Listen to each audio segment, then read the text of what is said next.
Assalamualaikum warahmatullahi wabarakatuh. Berjumpa kembali dengan Mimin yang akan membahas alur cerita Badai Pasti Berlalu dan prediksinya untuk kalian semua. Sebelum Mimin lanjutkan, Mimin mau tanya dulu nih guys, kalian dari mana aja? Real sis, Elsis, atau krisis? Tolong jawab pada kolom komen ya, biar Mimin bisa tahu. Di episode kali ini semakin seru dan menegangkan serta menarik untuk kita saksikan. Siska yang sudah mengantongi identitas DNA janin yang dikandungnya positif anak Leo mendatangi rumah Tante Marissa. Tante Marissa pun dan Tiara sangat kaget dengan kedatangan Siska ini. Dan ternyata kedatangan Siska hanya untuk memperingatkan Tiara agar pergi dari rumah Tante Marissa karena tidak ada alasan Tiara untuk tinggal di rumah Tante Marissa lagi. Karena saat ini tes DNA mengatakan kalau anak yang dikandungnya adalah positif anak Leo. Dan dulu Tiara pernah berjanji kalau ia mengandung anak Leo, maka Tiara akan pergi dari rumah Tante Marissa. Hal ini membuat Tante Marissa geram kepada Siska yang telah berani mengusir Tiara dari rumahnya. Dan Tiara yang pura-pura sok bijak ini menghalangi Tante Marissa ketika Tante Marissa yang sangat kesal akan menampar Siska. Dan Tante Marissa yang gagal menampar Siska pun mengusir Siska dari rumahnya. Nah guys, besoknya ketika Tante Marissa akan pergi ke ATM untuk mengambil uang gajinya Leo, tiba-tiba saja Tante Marissa kembali dikejutkan dengan munculnya Siska di depan pintu rumahnya. Dan Tante Marissa yang merasa terganggu pun menanyakan kepada Siska kenapa Siska datang ke rumahnya di pagi hari. Tapi ya guys, jawaban dari Siska ini membuat jantung Tante Marissa hampir saja mau copot karena Siska meminta kartu ATM gaji Leo untuk diserahkan kepadanya. Karena Siska berhak dengan uang gaji Leo yang saat ini Siska butuh biaya untuk kehamilannya. Dan ia ingin ATM itu Tante Marissa serahkan kepadanya. Yang kemungkinan permintaan Siska ini tidak akan Tante Marissa penuhi. Tante Marissa menolak permintaan Siska untuk memberikan kartu ATM tersebut. Dan ketika Tante Marissa menolak memberikan kartu ATM kepada Siska, disinilah Siska akan punya alasan jika Leo bertanya nanti kenapa ia sampai bekerja di kantornya Chris. Siska butuh uang untuk biaya kehamilannya dan biaya pengobatan penyakit diabetesnya yang sudah parah. Tapi ini hanya prediksi Mimin semata ya guys, yang kebenarnya belum dapat kita pastikan.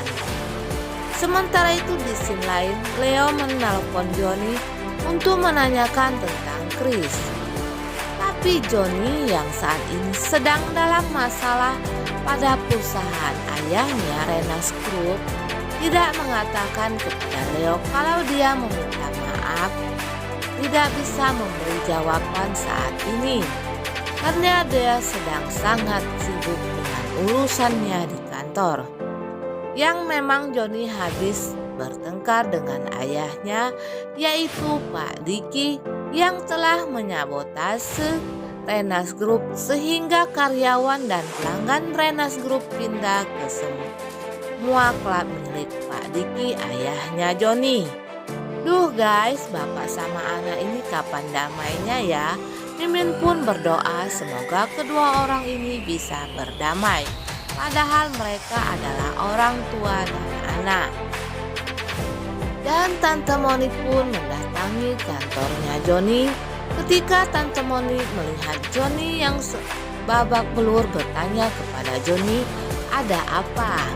Johnny pun mengatakan kepada Tante Monik kalau dia habis bertengkar dengan Pak Diki, ayahnya. Karena Pak Diki telah menyabotase Renas Group sehingga income pendapatan mereka berkurang sampai dengan 50% dan karyawan banyak yang pindah kepada usaha ayahnya. Tante Monik pun memperingatkan Johnny agar ia lebih keras lagi bekerja dan hati-hati mengelola Renas Group karena itu adalah usaha keluarga ayahnya Tante Monik. Dan Johnny yang sedang merasa galau ini pun menelpon Chris dan meminta bantuan kepada Chris karena usahanya kini sudah menurun. Chris pun datang ke tempat Johnny dan memperingatkan Johnny agar Johnny lebih sigap lagi dalam mengurusi usahanya. Karena saat ini Johnny adalah seorang CEO atau direktur dari Renas Group. Dan Johnny pun saat ini dalam keadaan kebingungan. Di saat Johnny dalam keadaan kebingungan, Tante Marissa menelpon Johnny dan meminta sertifikat yayasannya dikembalikan. Namun Johnny menolak permintaan Tante Marissa ini sebelum Tante Marissa bisa mengembalikan uang yang dipinjamnya sebesar 1 miliar beserta bunganya. Mendengar ini dari Johnny, Tante Marissa pun sangat marah kepada Johnny karena dia merasa kalau Johnny sudah menipunya. Padahal pada saat perjanjian awal, Johnny tidak pernah mengatakan kalau uang yang dipinjamnya itu ada bunganya. Dan di scene lain, terlihat Dr. Cory menelpon Tante Monik. Dr. Cory mengatakan kalau ia meminta maaf atas kejadian yang telah menimpa Johnny dan Pak Diki. Tante Monik pun mengatakan kepada Dr. Cory agar Dr. Cory menjauhi Johnny karena ini akan memperuncing masalah. Namun Dr. Cory yang ingin berbuat baik mengusulkan kepada Tante Monik untuk mengadakan acara liburan bersama keluarga.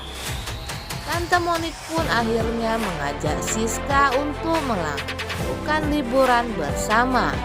Namun Siska yang saat ini sedang sibuk menolak permintaan Tante Monik.